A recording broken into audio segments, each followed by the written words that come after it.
नमस्कार, मी गजानन काळे अज्ञात पैलूमध्ये तुमचे सर्वांचे मनापासून स्वागत करतो. मित्रांनो, कल्पना करा, तुम्ही तुमच्या जुन्या वाड्यात किंवा शेतात खोदकाम करत आहात आणि अचानक तुमच्या फावड्याला काहीतरी कडक वस्तू लागते. तुम्ही माती बाजूला करता आणि तुमच्या डोळ्यासमोर लखलखतं सोनं, चांदी आणि मौल्यवान रत्नांनी भरलेला एखादा हांडा येतो. तुमच्या अंगावर शहारे येतात, हृदयाची धडधड वाढते.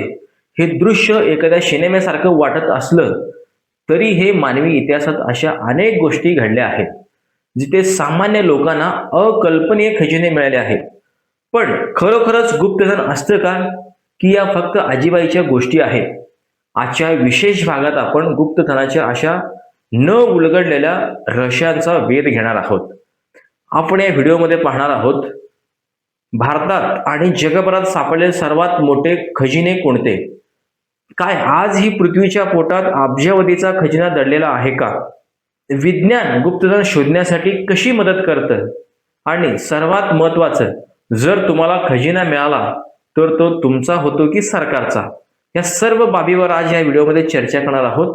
व्हिडिओ शेवटपर्यंत पहा, कारण शेवटी तुम्हाला भारतातील अशा एका ठिकाणाबद्दल सांगणार आहे जिथे आजही हजारो कोटीचा खजिना डोळ्यासमोर असूनही कोणी त्याला हात लावू शकत नाही.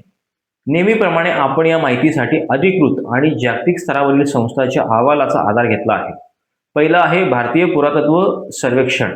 भारतात सापडलेल्या खजिन्याची नोंदी आपण यांच्याकडून घेतलेली आहे. दुसरा आहे युनेस्को. जागतिक वारसा स्थळे आणि ऐतिहासिक शोधाबद्दलची माहिती आम्ही यांच्याकडून घेतली आहे. तिसरा आहे नॅशनल जिओग्राफी आणि डिस्कवरी. खजिना शोधण्याच्या मोहिमेवरील आधारित जे माहितीपट आहेत त्यांच्या आधारे देखील आपण यामध्ये माहिती घेतलेली आहे. चौथा आहे जागतिक अग्रगण्य वृत्तपत्रे.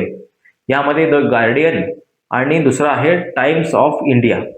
यांच्या ज्या शोधाच्या बातम्या आहेत आणि त्या बातम्या प्रसिद्ध केल्या होत्या त्याची देखील आपण संदर्भ यामध्ये घेतलेला आहे.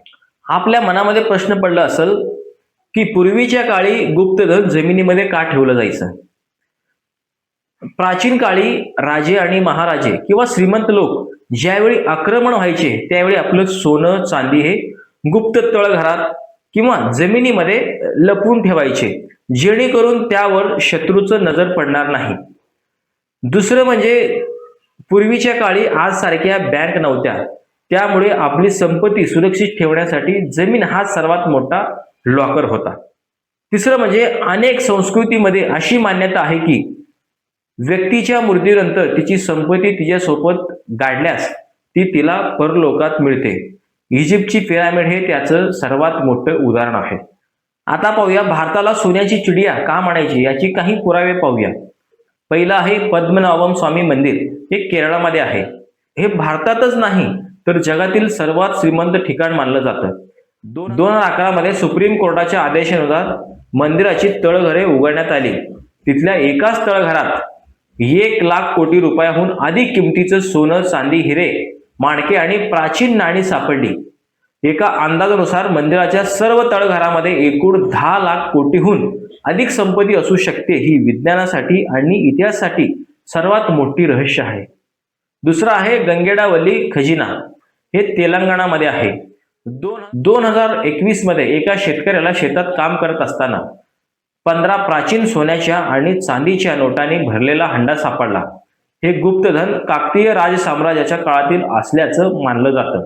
आता पाहूया जगभरातील खजिना शोधण्याच्या अनेक रोमांचक कथा. पहिलं पाहूया हॅरिसनचा कॅनिस्टर. हा अमेरिकेमध्ये आहे. एका सामान्य दाम्पत्याला त्यांच्या शेतात सोन्याच्या नाण्याने भरलेला 6 कॅनिस्टर म्हणजे डबे सापडले. त्याची किंमत $10 दशलक्ष म्हणजे सुमारे 75 कोटी रुपये होती. हे 19व्या शतकातील नाणी होती. दुसरा आहे स्टॅफोर्डशायर होर्ड. हे इंग्लंडमध्ये आहे.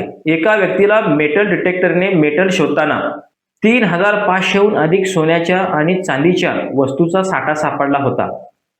हा अँग्लो सॅक्सन काळातील सर्वात मोठा खजिना मानला जातो. आता प्रश्न येतो की हा खजिना शोधायचा कसा? पूर्वीप्रमाणे नारळ फिरवून किंवा जादूटोणे करून खजिना सापडत नाही. आज विज्ञान यासाठी मदत करतं. पहिला आहे मेटल डिटेक्टर. मेटल डिटेक्टर हे काम काय करतं ते पाहूया. हे सर्वात सामान्य साधन आहे. जे जमिनीतून धातू शोधण्याचा काम करतं. दुसरं आहे ग्राउंड पेनिट्रेटिंग रडार. या तंत्रज्ञानाद्वारे जमिनीच्या आत असलेल्या वस्तू, तळघरे किंवा धातूच्या वस्तूची प्रतिमा तयार केली जाते. हे तंत्रज्ञान पुरातत्व खातं वापरतं. तिसरं आहे लायडार स्कॅनिंग. हे तंत्रज्ञान आकाशातून किंवा विमानातून लेझर किरणाचा वापर करून जमिनीचा अचूक नकाशा तयार करतं.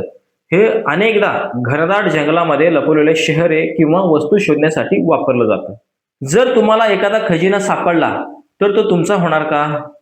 नाही.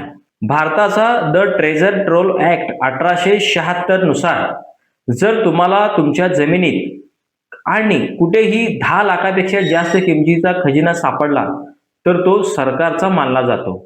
यामध्ये अटी काय आहेत ते पण पाहणं गरजेचं आहे. खजिना मिळताच तुम्हाला लगेच जिल्हाधिकाऱ्यांना म्हणजेच कलेक्टरला माहिती देणं अनिवार्य आहे. जर तुम्ही माहिती लपवली तर तुमच्यावर गुन्हा दाखल होऊ शकतो आणि दंडही होऊ शकतो. तुम्हाला सांगून काय मिळणार आहे ते पण पाहूया. जर तुम्हाला खजिना ऐतिहासिकदृष्ट्या महत्वाचा नसेल आणि त्याचा मालक सापडला नाही तर जिल्हाधिकारी तो खजिना तुमच्यात आणि जमीन मालकात वाटून देऊ शकतात किंवा सरकार तो खजिना विकून मिळणाऱ्या रकमेतील काही हिस्सा तुम्हाला बक्षीस म्हणून देऊ शकतात.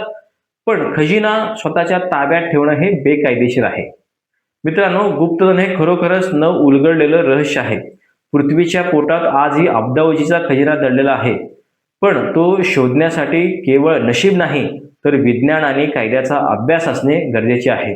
तुम्हाला काय वाटतं? भारतात सापडलेला पद्मनाभम स्वामी मंदिराचा खजिना लोकांसाठी खुला करावा का, की तो तसंच सुरक्षित ठेवावा? कमेंटमध्ये तुमचं मत नक्की सांगा. जर तुम्हाला अज्ञात पैलूवरचा हा संशोधनात्मक आणि रहस्यमयी व्हिडिओ आवडला असेल तर व्हिडिओला लाईक करा आणि चॅनलला सबस्क्राईब करायला अजिबात विसरू नका.